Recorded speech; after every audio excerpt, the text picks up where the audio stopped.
Hello, dear viewers. Already part 34 of 5,000 Years of War. Let's jump into the First Peloponnesian War in Greece and the Warring States period in China. We have reached the year 461 BC, year of the building of the first sections of what will one day be called the Great Wall of China. It is mainly in the north of the lands that the different states of this dusking spring and autumn period erect defensive walls, mostly against the nomad barbarians of the steppe, but also against their rival neighbors. And this is a section of the Qi Wall in nowadays Shandong province. The following year, in Rome, the capital of the city is taken by the Sabine Appius Ardonius, who was briefly besieged in it and killed. Well. This was probably the climax of a civil conflict, plebeians for the people against patricians for the aristocrats, rather than the result of a Sabine full assault on Rome. And in 459 things get messy in Greece. Athens, great sea power, master of the Delian League, goes to war against Corinth on the Isthmus of Corinth, ally of Epidaurus, south of Corinth, and Sparta, the grand land power of Peloponnese. On Athens' side is Megara, east of Corinth. Sparta sends reinforcements to free Corinth, already victorious in some fighting at Haliae in southern Argolid, from the Athenian menace. Undone this time, the Athenians are still in the middle of the building of their long walls, ramparts suggested by late Themistocles, to link the city walls with its slightly distant Pyrrhus harbor. Between here and 455, the Athenians even help the Megarians. Megara is between Athens and Corinth, doing the same with their Nicaea port and establish a garrison in their second port, Pagae. While this time, the ongoing Egyptian revolt against the Persian occupier receives assistance from 200 war galleys of the Delian League of Athens and its allies. Memphis and its Persian garrison are besieged by the insurgents of Armitius of Sais, who claims himself king. And still in the same time, far eastward in India, Ajatasattu, son of Bimbisara, on the throne of Magadha since a few decades, dies. During his reign, he had to resubmit the Kashi or Kasi. Kashi had been gained by late Bimbisara through marriage, but had freed itself after his assassination by Ajatasattu himself, maybe. It was Pasenadi of Kosala, north of Kashi, that then took Kashi, and so Ajatasattu retook Kashi and then conquered Kosala after the death of Pasenadi. North, Ajatasattu submitted Vaiji, exploded dissensions largely orchestrated by his minister Vasaraka. He also fortified Magadha's capital, Rajagriha, to guard it from any threat from the Pradyotas of Avanti, far away but powerful. The death of Ajatasattu marks the start of the decline of the Haryanka dynasty of Magadha. Back to Greece for 458 BC. Here or slightly after, the few Helots still resisting from their fortress of Mount Ithome finally surrender to the Spartans, and thanks to a mediation of Athens, they can go into exile, which lots of them decide to spend in Sicily. This is the end of the Third Messenian War. Then, near Megara, between Athens and Corinth, remember, Athenian strategos Myronides scores a success over the Corinthians that he possibly harasses during their retreat with light infantrymen who encircle them and pelt them to death. Moreover, the Athenians, through a naval victory at Kekri-Phalea in the Saronic Gulf, take about 70 ships of Aegina, island of the Saronic Gulf, defeating the Aegineans, Epidaurians, and Corinthians. The siege of Aegina city itself ensues. Lastly, for Greece this year, responding to a Phocian aggression against Doris, Sparta attacks focus this year and the next. 500 hoplites, accompanied by 5,000 allies and led by one Nicomedes, retake a town seized by the Phocians, repulse them, and then stay in Boeotia.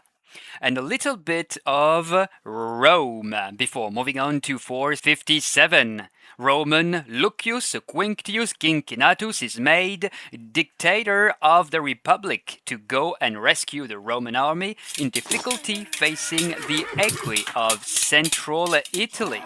In 16 days, he makes victory his and has the Equi pass under a yoke in pairs. He then relinquishes the title of dictator. He'll again play a role after 439, taming a popular uprising. And here it is, 457 BC. Following the turmoil around Corinth, Sparta and Athens declare war on each other. The First Peloponnesian War is starting. First, there is a battle at Tanagra, where the Athenians and their Argive allies from Argos are defeated by Nicomedes of Lacedaemonia, or Sparta, in Boeotia. But the losses being heavy on both sides, the Spartans withdraw. A second battle happens 2 months later at Enophides, not far from Tanagra, still in Boeotia. And there, the Athenians' strategos, Myronides, having regrouped 14,000 men, thanks to the departure of the Spartans, defeat their Boeotian allies, Thebans mostly. After this, the walls of Tanagra are destroyed, and the Boeotian League, very recently reformed, is dismantled again. This is a good year for the Athenians, as they've also taken Aegina, despite 300 Peloponnesian hoplites sent there, and burnt several harbors of Laconia, the region of Sparta. The following, and probably the next year again, Ptolemies, the Athenian, doubles down by doing more coastal raids around Peloponnese. He burns war galleys, takes Chalkis of Aetolia from the Corinthians, and scores a land victory against the warriors of Sicyon, northwest of Corinth. Taking a short break from Greece, in 455, the Persians have seriously acted in Egypt against the Egyptian and Libyan insurrection that is backed by Athens. Artaxerxes, the great Persian king, has sent satrap Megabyzus, and he frees Memphis at the base of the delta of the Nile from the rebel menace, before besieging the Greek combatants in Prosopitis, an island on the Nile, location uncertain. More on this the following year. Still in 455, or close as makes no matter, an Athenian expedition assisted of Boeotians and Phocians is launched against Pharsalus in Thessalia, where King Echecratides has banned his son Orestes, who called for aid to be reintegrated in the succession. The Athenians fail to take Pharsalus and withdraw with a properly defeated Orestes, the Thessalian cavalry harassing all along this brief campaign. In the Thessalian League, commanded by a Tagus above 4 polemarchs, the cavalry was led by a hipparch at the head of at last 500 mounted combatants. At the start of this century, the Thessalian League lost its grasp on the Phocians and the little influence they had over the Boeotians. Last event of this year, Messenian exiles that were settled in Naupactus, in Locris on the northern coast of the Gulf of Corinth by the Athenians, tried to take control of the north of the Achelous in Acarnania at the expense of the local Oinodes, but they fail. 454 BC. Egypt is definitely back under firm Persian control. The soldiers of Athens, besieged on the island of Prosopitis, have finally been overrun by the warriors of Artaxerxes I, the Achaemenid king. The Persians, ending a year and a half of siege, have diverted the course of a river branch to access the island. At least 10,000 Greeks, Athenians, and allies, come with them, have been lost in this operation started in 459 to aid the insurgents of Egypt and Libya. 50 triremes sent late as reinforcements are dispersed by Phoenician ships, making the total number of naval units lost by the Greeks 250 possibly. The Libyan leader of the uprising, Inaros of Cyrene, is crucified, but another rebel, Amyrtius of Sais, holds a last bastion in some marshlands. This year, too, there is a battle between 1,000 Athenians just landed and warriors of Sicyon, northwest of Corinth, near the city of Sicyon. Victorious, the men of the Attic, led by the famous Pericles, then go to Acarnania again and fail to take Ornidae, retreating towards Athens consequently. In 453, the island of Elba is pillaged by a Syracusan fleet come from Sicily. The Etruscans of northern Italy hold the island, and only Rome will actually take it from them during the 3rd century BC. While this time in China, the Jin over here has imploded in the midst of a civil war. 6 new states sprout from it. Fan and Zhonggang, ephemerals, Zi, Wei, and Han, all 3 quickly allying against Zhao, its capital Jingyang being besieged and flooded. But its king, Wu, well advised by his counselor Shang Mentent, secretly allies to Wei and Han, who turn against Zi. The camp of the Z's is now flooded, and this short-lived state disappears too. These events mark the end of the spring and autumn period after over 500 different conflicts between Chinese states, most of them limited to skirmishes and shows of force, it is true. The Zhongguo, the warring states period, begins. In it, the dominant states are Han, Zhao, Wei, Shu in the south, Yan and Qi in the east, and Qin in the west. Qi and Qin having kind of an interesting way of marking individual success in war. It is measured by the number of enemy heads brought back from the battlefield. And if you wonder what's happened to the very old Zhou, the ancient dynasty has definitely lost all sort of influence. The fightings between the 7 warring states will become fiercer, harsher, and the lands and cities will fortify even more.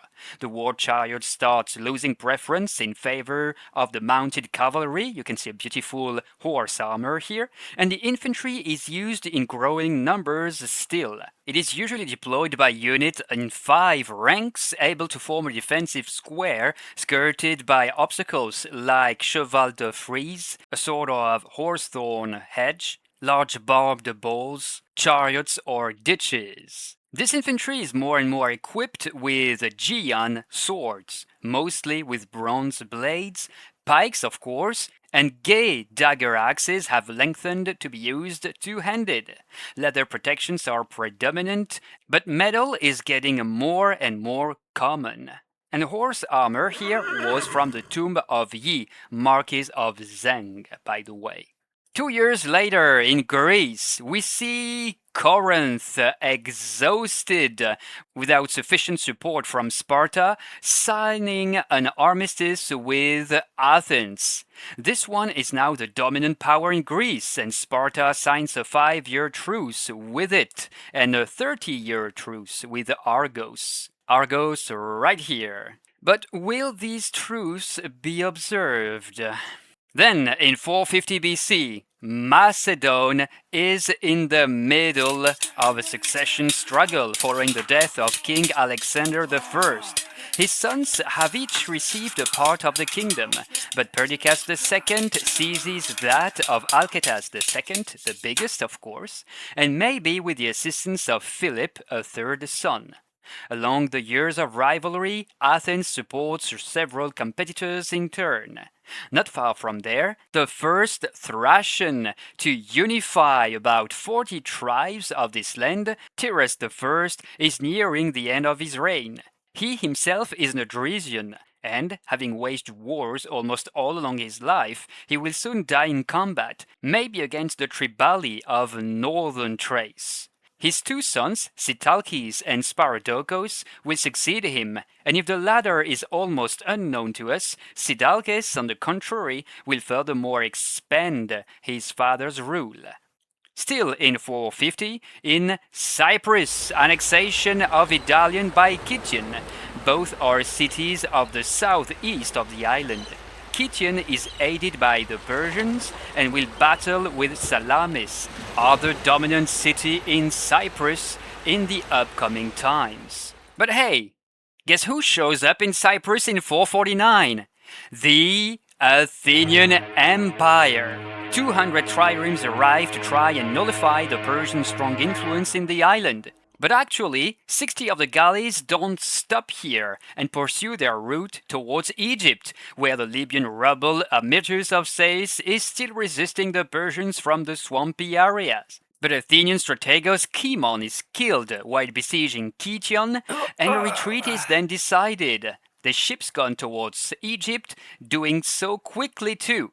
Before Salamis of Cyprus, the Athenians have to defeat a fleet composed of Phoenicians, Cilicians, and Cypriots, of course, probably of Persians too, to force their way back home.